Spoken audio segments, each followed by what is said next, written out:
Hindi lang sa pananampalataya kundi pati sa kasaysayan at kultura ng mga Pilipino, malaki ang ambag ng Quiapo Church.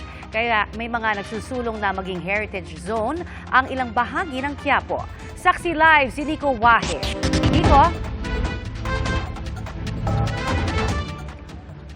Connie, may mga debotong pinili ng magsimba ngayong araw kaysa makisabay sa dagsa ng mga tao simula bukas hanggang January 9. Anumang araw daw kasi ay ang Poong Nazareno pa rin naman daw ang sasagot sa kanilang mga kahilingan. Ang Quiapo, daanan ng maraming tao.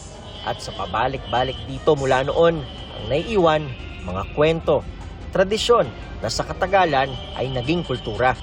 Gaya ng pamamanata sa Poong Nazareno sa Quiapo Church ng Pamilya Flores ng mga taga Malabon. 1970s pa raw na magsimulang maging deboto nito si Nanay Consuelo. Hanggang sa dalhin na rin niya mga pamangkin na sina Melody, Aileen at Priscilla. Yung mga napakalaking pagsubok, itong tatlong to, ibinigay sa akin para buhayin ko. Maliliit pa sila nung namatay ang magulang nila.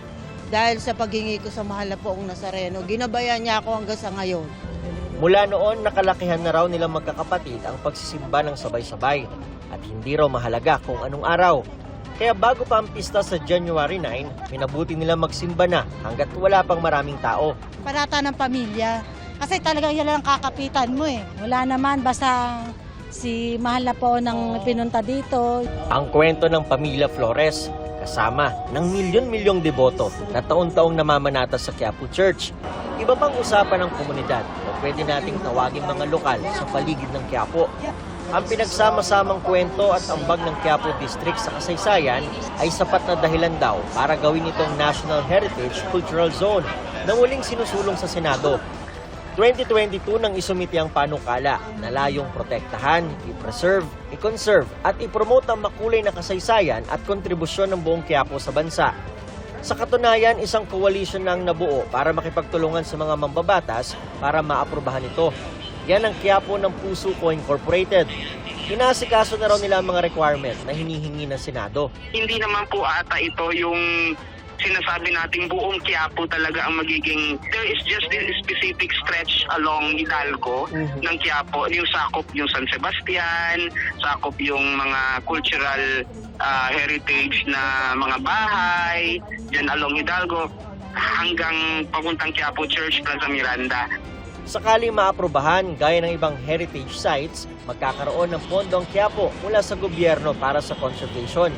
Pero ayon sa Quiapo sa Puso Co. Incorporated, marami pang dapat plansyahin para mangyari ito. Makatutulong daw ito para mas lalong mawala ang hindi magandang imahe ng Quiapo. Before, Quiapo ang pangit ng mga ng image ng Quiapo, but now people start to see the real beauty of Quiapo, that behind this stereotyping that Quiapo has, pero ngayon nakikita na nila, may cultural heritage zone, cultural heritage aspect din pala tong Quiapo na pwede din palang ipagmalaki, no? Connie, sa ngayon ay wala rito sa Quiapo ang dagsa ng mga tao, pero asahan na mula bukas ay mas darami pa ang mga debotong pupunta rito at simula bukas rin ay gagamitin na ang X-ray at walk-through metal scanner sa entry point dito sa may Palangka Street, corner Villalobos na dinadaanan papasok ng Quiapo. Lahat ng mga bagay idadaan sa X-ray bago tuluyang makapasok. Panigurado raw na mahaba ang pila pag nakaset up na ito, kaya naman magbaon daw ng mas mahabang pasensya. At live mula rito sa Quiapo, Maynila, para sa GMA Integrated News, ako si Nico Wahe, ang inyong saksi. Nakuha umano ang ilang sensitibong dokumento ng mahak ang website ng Office of the President ayon sa isang international media company. Di ito kinumpirma ng DICT at AFP pero sinabing patuloy na pinatitibay ang cybersecurity ng bansa. Saksi si Ivan Mayrina.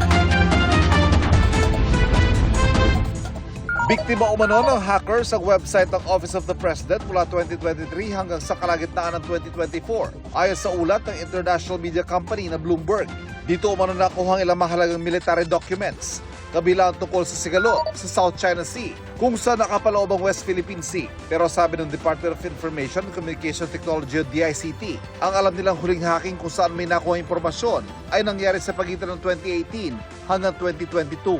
Sa kabila yan, ang napakarami ang ng tangkang pag-atake laban sa mga website ng gobyerno. We're able to detect them early on. And when we do so, we are able to secure the database. What we've seen so far are old data from many years ago that are being regurgitated or recycled just to make an impression that they were successful in doing so. Hindi rin kinumpirma ng AFP na napaulat na hacking. Pero patuloy manong pinagtitibay ang cybersecurity ng bansa alinsunod sa utos ng Pangulo bilang Commander-in-Chief. Tumutulong din ang mga kaalyadong bansa ng Pilipinas at kasama na raw ang cyber defense sa mga ikinakasang pagsasanay. We have been trying to tweak our organization to the contemporary new challenges. We are able to detect and we are able to deter these attacks. Katulad nila ng hinaharap ng lahat ng bansa, daan-daang libong cyber attacks sa mga website ng gobyerno ang sinasalan at binabantayan ng DICT kada araw. Inaasahang dadami pa umano yan habang papalapit ang eleksyon. What's happening is that there are more fake information or disinformation. There are attempts at compromising certain infrastructure like websites that are they're trying to deface some websites or try to introduce malicious software. Para sa GMA Integrated News, ako si Ivan Mayrina, ang inyong saksi. Kalaboso ang 49 anyos na lalaki na nanggahasa umano sa 13 anyos niyang pamangkin. Enero noong nakaraang taon daw nang nangyari ang panggagahasa ayon sa pulisya. Nang mabuntis ang biktima, tsaka sinampahan ng reklamo ang suspect na siya namang umanong nagtago. December 18 nang ilabas ng Binangonan Regional Trial Court ang warrant of arrest. Itinanggi ng suspect ang parata. Itinanggi ng dating contractor ng Manila LGU ang akusasyong hindi nila tinapos ang pangungulekta ng basura sa huling araw ng kanilang kontrata. Saksi si Mark Salazar. Kabi-kabila ang tambak ng basura sa Recto Avenue sa Maynila. Kung normal ang koleksyon ng basura sa Maynila, dapat umano nahakot na ito kanina pang umaga. Mabagal yung nag-aakot ng basura dyan. Mahirap lang magsalita. Bali, kanina lang po yan. Pero pahapon na, hindi pa rin dumaraan ang truck ng basura sa Recto. Mas matindi pa sa Blumentritt dahil kahapon pang walang humahakot ng basura. Nakakasuffocate po yung amoy. Delikado sa mga may asma, may ano. Oo nga, lagi nyo bandaanan mo ito. Ngayon lang po yan kaganyan, after ng Christmas. Awa-awa kami rito. Naipunan ng basura sa kalsada ang lungsod dahil inabando na umano ng Lionel Waste Management Corporation ang garbage collection sa huling araw ng kontrata nito sa Maynila. We are currently validating all these reports sent to us. Noong 31, which is the last day of Lionel, meron silang initial na ginawang trash collection pero hindi na tinapos. Example, ang koleksyon sa barangay is 2 beses, 1 beses na lang sila nangolekta. Kaya pagpasok ng January 1, nagulat talaga lahat na maraming tambak na basura. Itinanggi ito ng Lionel. Ibinilin daw nila sa kanilang mga tauhan na gawin ang trabaho hanggang sa huling araw ng kontrata. Sinabi rin sa pahayag na kaya hindi sila nagbid para sa bagong kontrata ay dahil sa laki ng utang ng lungsod sa kanila na umaabot sa mahigit 561 million pesos. Yung dahilan nila na hindi na sila nagbid sa 2025 contract due to alleged unpaid obligation of 561.4 million is false. Unang-una, hindi yan ang binigay nilang dahilan nung nagsabi sila kay Mayor na hindi na sila magpa-participate. The reason that they gave was personal in nature, not contractual in nature. 2 kontratista ang pumalit sa Lionel, ang Metro Waste at Fileco.